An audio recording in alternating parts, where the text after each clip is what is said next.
Welcome to the Latin Wealth Podcast, a podcast dedicated to educating the Latino community about entrepreneurship, investing, and business.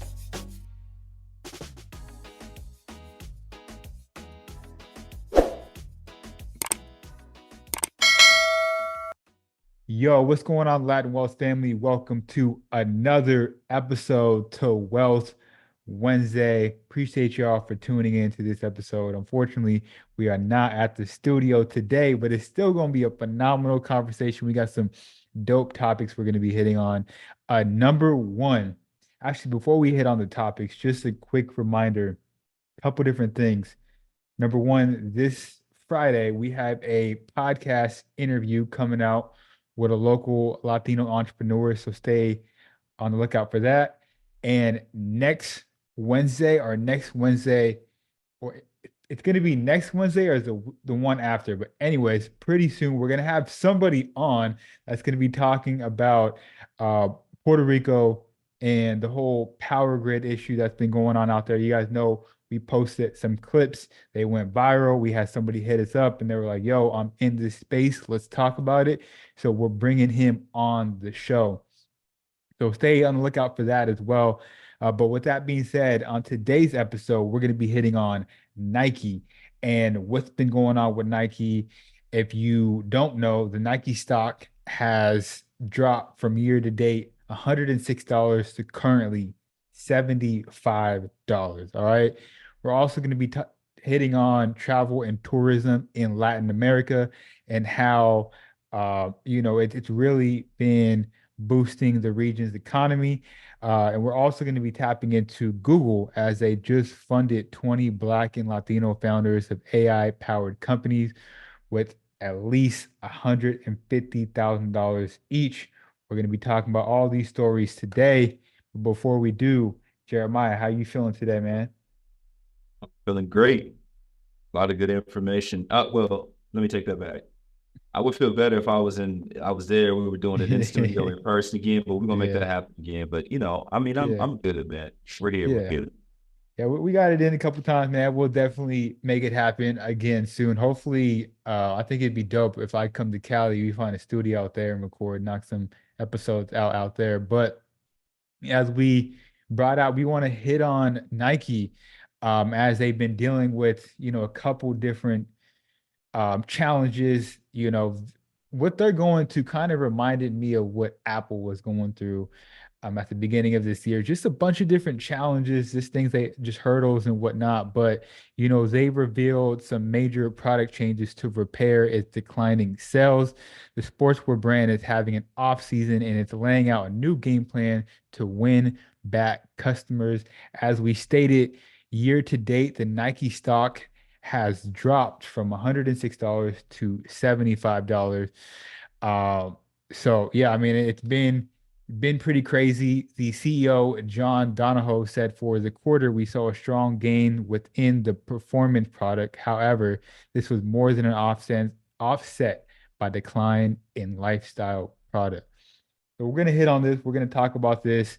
Again, they've been, being hit with some challenges that we'll definitely get into. But Jeremiah, what are your thoughts about this headline and what Nike's going through this year? They do remind me very similar to Apple.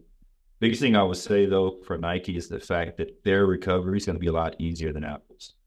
Why is that? Because they make clothes, right? So the adaptation of clothes is like, well, we know it's pretty much instantly, because as the seasons change, clothing companies, they change and come out with different clothes for the new season. And people go buy those clothing. And technology, it takes, right? You get into the beta phase, like it takes longer for people to adapt to technology because you're changing the way you think, versus clothing is already in the way that we think. We're consumers, right? We live in consumerism. So we're going to go buy clothes. I don't think it'll be a big stretch for Nike to regain some of its premise that it had previously. But like when I sit and specifically look at them breaking down and saying, hey, our goods increased, or basically people were buying our clothes more, but we're going to have to get more innovative. I do agree. But I do feel like, honestly, the transition that they're going to have to get back to that place is going to be less than what it would be for per se Apple, which still hasn't like gotten back to where it should be. And then the market share has changed a little bit too, right? Because you see, before I think Nike's main competitor was like Adidas, right? Like that's the main competitor. Now you have Puma that's coming to the space and it's eating up more of the market share. So maybe where you would just get people just off your name of being Nike, right? Now you have Puma who's kind of, extended their reach a little bit. They have athletes, they're doing things, so they take more money. And it's not going to Adidas, but it's not going to you either, right? It's kind of like if you're thinking about voting, if you're thinking about like politics, you have an independent person that comes in, there's going to be, right, like either party is really gaining, but it's taking from both parties. And that's kind of what's happening, what I see with Nike. Like, they should be, the thought process of innovation and stuff kind of stalled a little bit because very similar to what you said, Apple has been the game. They've been that person. They've been the boss. Nike's been the boss. For So you sure. don't innovate this much, right? You just kind of let things kind of low by. Well, we're just making money. And then boom, you get kind of slapped in the face. And I think that's what's happening here. Yeah, I can definitely agree that it can be a quicker bounce back compared to a tech company, but I think the potential for a massive growth isn't as much as a tech company, obviously. Um, but what I will say is Well, that, well, I'm gonna challenge that. I'm gonna challenge that a little bit. What is LVMH, right? Arnold. What does he own? He doesn't own anything tech related. correct, but they own multiple luxury brands. Nike is just Nike, Jordan, and I think maybe Converse. Nike, Jordan, Converse. Yeah, that's three. That's just those three. Yeah, so I see what you're coming from, and that could that could be a conversation for opportunity for them. Like, should we look Yeah. into acquiring one of these companies that are popping up, taking some of our market share, such as the On Cloud shoes that you see everybody wearing? Yeah. A lot of people are looking for alternatives in their running shoes. So they're looking towards they're looking towards Asics, New Balance, has been stepping up since 2020. So these are different companies, and I'm not too sure how that would work. I don't, yeah, again, I don't know how it would work if like a brand like where they have that innovative technology, can they purchase the company and use that technology on Nike shoes? I don't know. That's just what I'm thinking. But nonetheless, there's Yeah. different companies, like you said, Puma is another one that are popping up in the market that are taking their market share, right? Nike started off as a running company, right? And they kind of drifted away for that because of Michael Jordan. Of If you course. think about it, they had Michael Jordan, he still is the selling point for the brand. Then they got Kobe, LeBron, but definitely the lack of innovation is an issue, right? It gets to a point where you can't keep releasing the same thing, just a different color, and people are gonna can still consume it, right? I mean, yes and no. The generations are changing, but I'll be honest, Jordan's been coming out with the same shoe for the past 40 years. It's just in different colorways, and you just keep releasing the retros. And the Mm, sales have never really slumped on Jordans. Although I would say Nike still won because I think LeBron's passed up Jordan at one time, like for the shoe that was selling the most or something mm, like that. I mean, I think Yeezy's a little bit was like mm, for one or something as well. But yeah, I mean, I guess you can do that. I think it's just more about sitting in. There's another side of this that we're not talking about as well. Nike lost money too as well in certain spaces and certain demographics of people because of the sweatshop talk. It's been mm, long known that Nike has stuff in Asia that people they aren't paid adequately, right? Those factories and stuff, they have people in there, they have child labor that goes in there. There's a lot of deeper things that goes on with this company that I think starts to eat away at people because if you're very socially conscious and you see things like that, you're not going to put your money into them, which is why companies like On and these mm, other companies, New Balance and the right where they start to come up because they don't do those type of things. mm, So I think that even if you like the shoe more, just on a moral basis, you have a lot of people that just on a moral principle basis mm. won't put money into it because of those type of things. So that's another side of it as well that I think that kind of comes into play. I think they discontinued a lot of stuff like that, but it takes time to rebuild that image as well on that side. Yeah, that's actually a good point. I'm looking up right now are the On shoes produced at, and they're produced in Switzerland. And then you Correct. have some of the New Balances, not all of them, that are produced in the United States. Space. So yeah, that's actually a good point to bring up. They've also been dealing with, and they've been dealing with this for a while. People, they call it backdooring, Yeah. where like the people that own the stores are selling to resellers, and people are stealing, and Yeah. it's just a lot of that is I think is affecting the company as well. Well, and the way to do that is to share up your logistical line. And then also Nike is a culprit in the hype beast movement, right? Hmm. They began to, because you may not be old enough to remember, guys, but if you're my age, if you're in your late 30s, 40s, you remember we would go buy Jordans. There was not a limited amount of Jordans, right? Because everyone couldn't afford the shoes, and so if they were $100 first and foremost. I know I'm aging myself, but they were $100, and when you went to school, you only saw 2 or 3 people with those shoes. Hmm. Everyone didn't have Jordans. Like now, all the kids have Jordans, right? And so what you saw is hypebeast creation and them limiting the supply of their shoes. So they kind of fed into the stuff that's happening to them, right? Hmm. Because they created that situation when you start limiting and raffling off shoes and all this other, like, so that they created that. And so they're kind of victims of their own creation. Because if you never did that, then the shoes wouldn't be as exclusive. And then whoever could afford it, they would just come in and you'd sell it by volume, right? So that's kind of Yeah. how I don't know. A It's true hundred. what you're saying, Yeah. but they kind of created that situation. No, they 100% did. And speaking about $100, CEO John Donahoe said our teams are attacking opportunities across price points, including a refreshed lineup of new footwear products under $100. Just saying. You know, That I uh, mean, that was the magic number back in the day. yeah, Jordans yeah. were 108, Hmm. 108.99 or something with tax. I was a Mm. tax. That was the, you know what I mean? You're gonna have $110, you get you a brand new pair. So it's like if you start focusing in on that, um, how do I say this?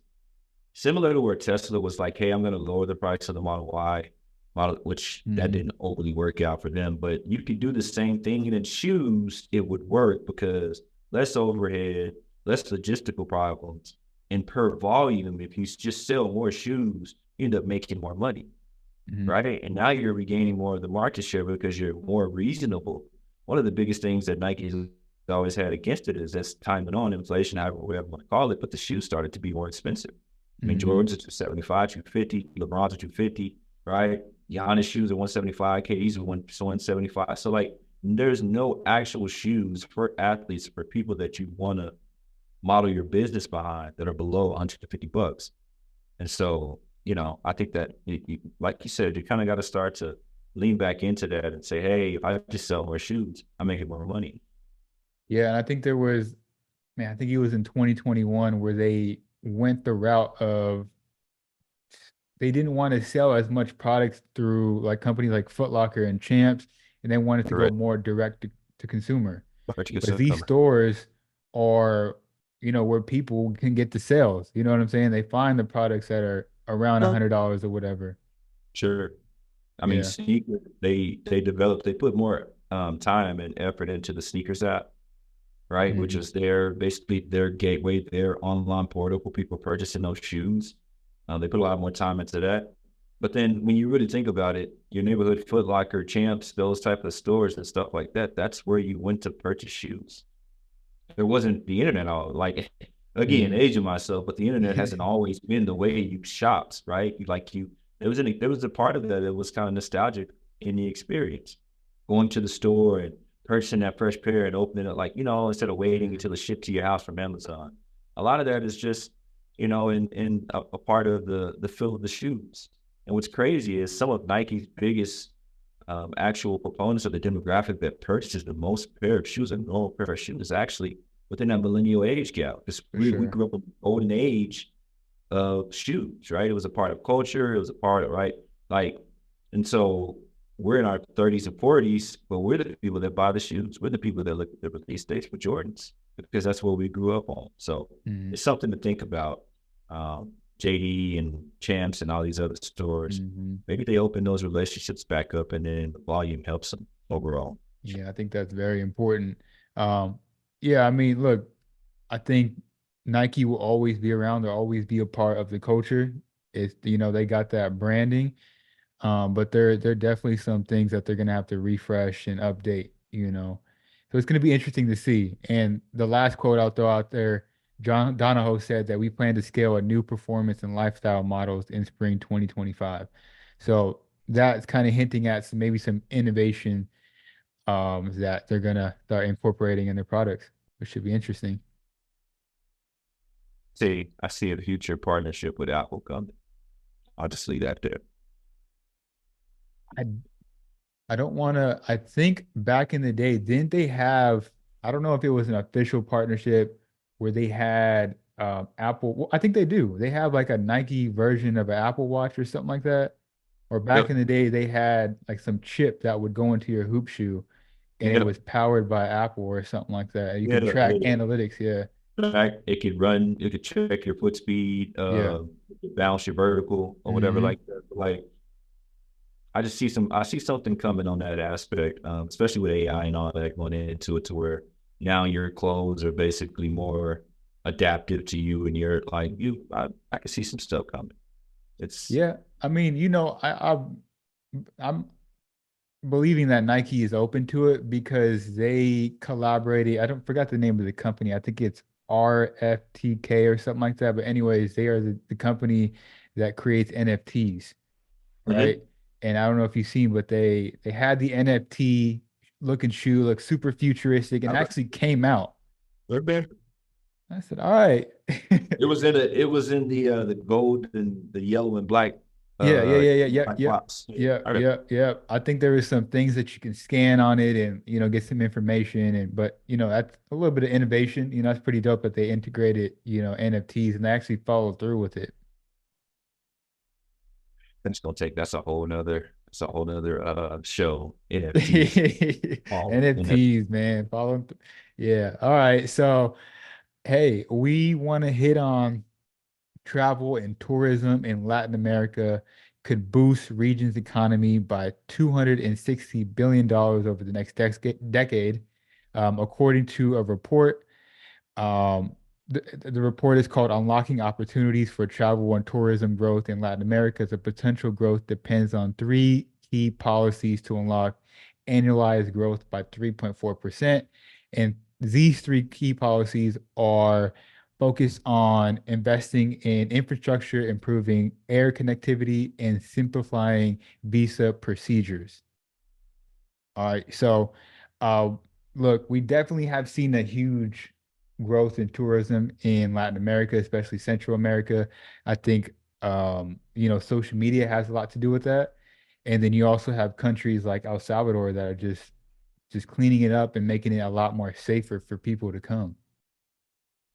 Most definitely. I feel like they said air connectivity, that was one of the bigger things. You started to see like JetBlue servicing all throughout the Caribbean and Latin Hmm. America. They're realizing that the tourism's picking up there, so that's more money for them as an airline. I also see just the changing of mentalities inside of Latin America, right? Hmm. The innovation and the progression. El Salvador being one of the places that's leading in that area with the president, Naive, I think it's Naive is how you pronounce it. Yeah. But Yeah. him just saying, President hey, Bukele, yeah, I think. Naive Bukele, Bukele.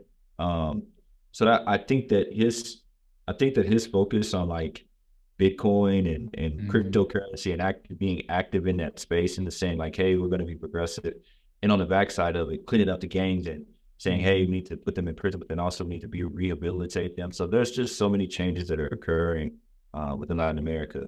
It's a lot safer, right? You don't Hmm. feel like you're going to get kidnapped when you go. Like you don't feel like you're going to get kidnapped in Panama. We talked about you going to Hmm. Panama. It was a wonderful experience, very Americanized. They use the dollar.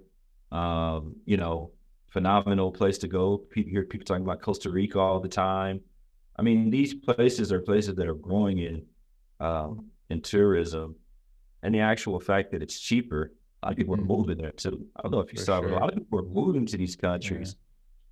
We talked about it. I mean, I'm Hmm. like, shoot, I moved back to Puerto Rico. We got a whole bunch of stuff going, but Yeah, yeah, you know, yeah. like moving, you want to move, and so I think that the tourism, people are more open. It's a lot safer. The airlines are starting to realize like, hey, we're missing out on money if we don't have direct flights from hubs.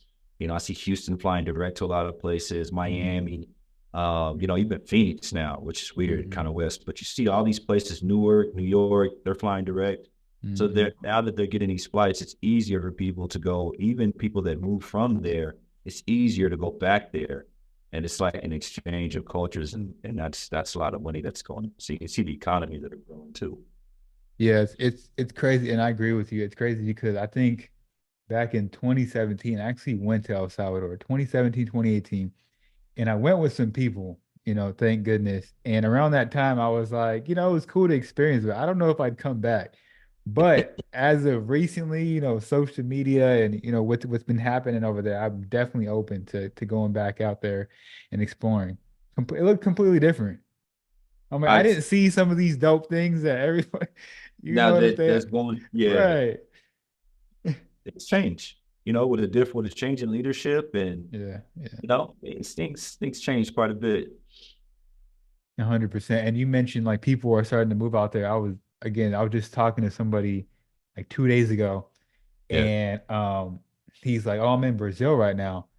And I'm like, "Oh, are you, visiting with family?" He's like, "No, I live out here. I left the United States like 2 years ago." I said, "Dang, I'd love to why have a not? conversation with you, like what the Why not? mindset was and all that." Why not? But yeah, just spoke to somebody that moved to Brazil. I mean, I don't, I don't see the reason to. I think the overall thought process in Latin America is obviously changing that, but the thought process that America is the end all be all, I think that's changing Yeah, dramatically. yeah, I think yeah. people are starting to realize like they got Wi-Fi. Mm, I'm pretty much good then. that's what I'd you need. rather go enjoy my life. And maybe, Chris, I'm gonna ask you this, man. Is life even really enjoyable outside of like your wife and family, right? Like whatever, because they could be wherever you are. But Mhm. like, is the American lifestyle, is it actually enjoyable? Is it enjoyable?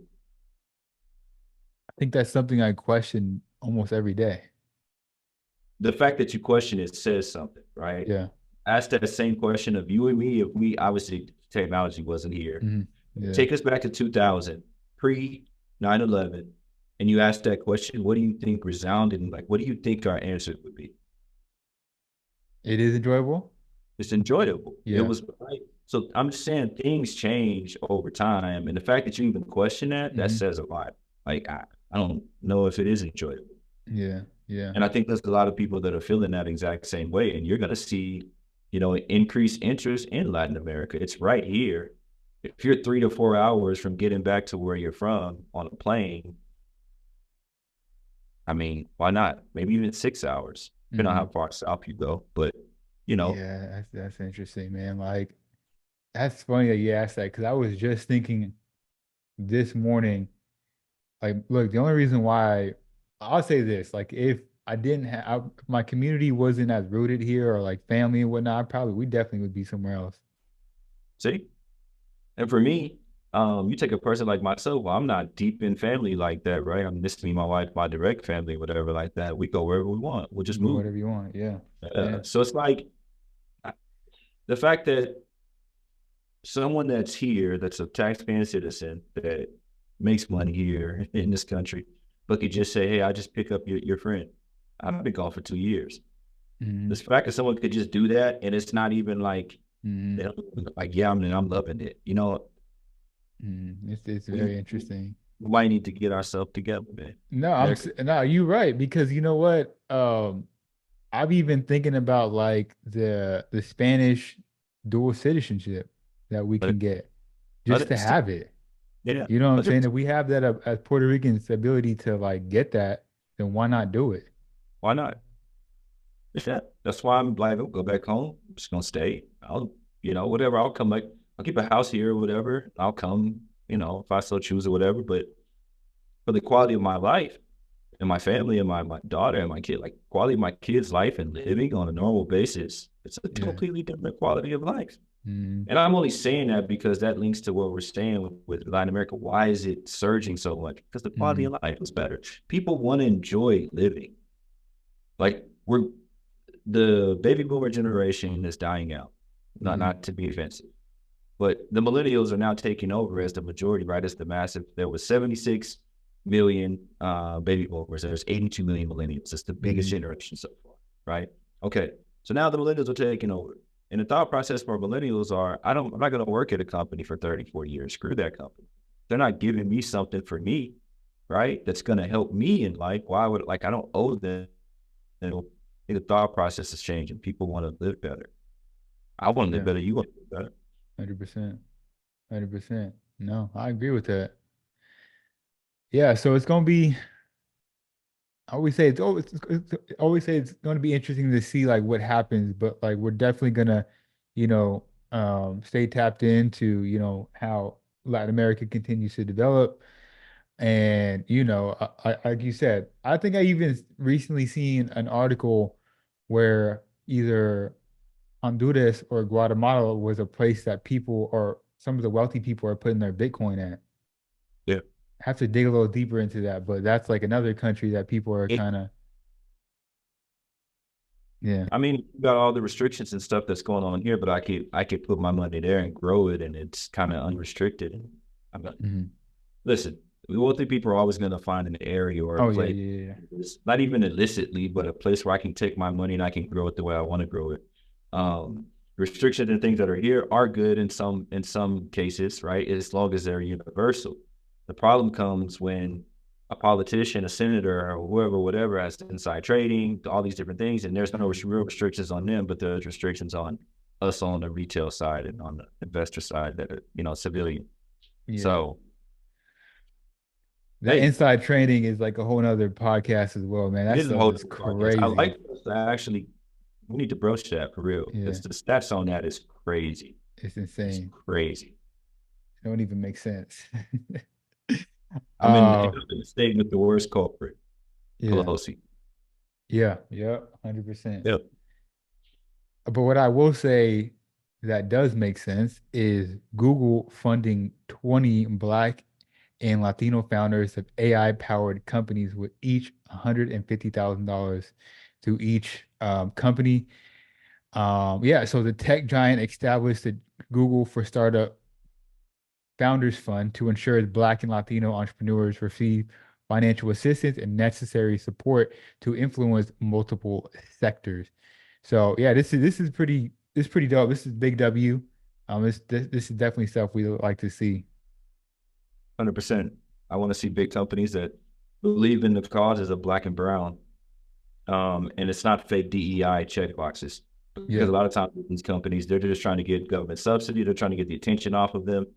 They've made some mistakes somehow, right? And they try to get the attention off them and deflect by giving money to Black and brown people. That's not what we want. I want you to actively want to invest in our communities, actively invest in our thought processes, and us being a part of the solution to making, like we said, America better. And because we're here, so let's all work together and come up with the ideas and things that's going to help make it better.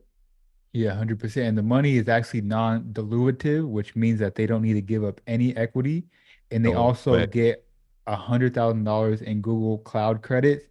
And on top of that, they will receive mental health resources and mentorship for Google experts across AI and sales platform. That's the full picture right there. That's the whole thing. That's a holistic. You setting them up. That's a holistic gift, right? Yeah. Because sometimes people give you stuff and they know what's going to happen on the back end. So it's kind of like a bait and switch type deal, but that's the whole deal. Like mental health, everything, it's all right there. Man, you can't beat that. I think that's dope, honestly. Yeah. So anything else before we wrap up this episode? Let's try to keep tapping in and try to see who out of that group that they gave the money to. Yes. Where do they go? What's the reverb about that? What's the ripple effect, right? Like, which one of these people will we see develop the next NVIDIA, develop the next companies, right? And it all started from the seed that was planted right here. And obviously they're going to, I won't say beholden, but they're going to be more apt to work with Google than any other company because they started them down the pathway. So it's good grassroots building by Google as well. 100%. We'll give a shout out to one of the companies called Raincoat. It's based out of Puerto Rico, provides government, financial institutions, and insurers with automated and scalable climate insured insurance tools. So that's just an example of one of the 20 companies on that list. Definitely want to tap into some of these companies and see like even who can we have on the platform, talk to them, you know. I'm thinking we need to try to connect them with Jason because, you know, Yeah, yeah, see the basis of that, those yeah, two. 100%. Okay. Hey, Yeah. so Jason is the individual we mentioned at the top of the episode that we're gonna have on in a couple weeks. That's gonna be man, it's gonna be a phenomenal conversation. It's It's gonna gonna be be crowd it's gonna be one of the ones that you just not this information is not out there. Let's be honest. 100%. Look, y'all, if y'all enjoyed this episode, it would mean the world to us if you can share this episode with one other person that needs to hear this information. And as always, like, share, subscribe, and it's a lot more family. We'll catch you guys in the next one. Peace. Peace, guys.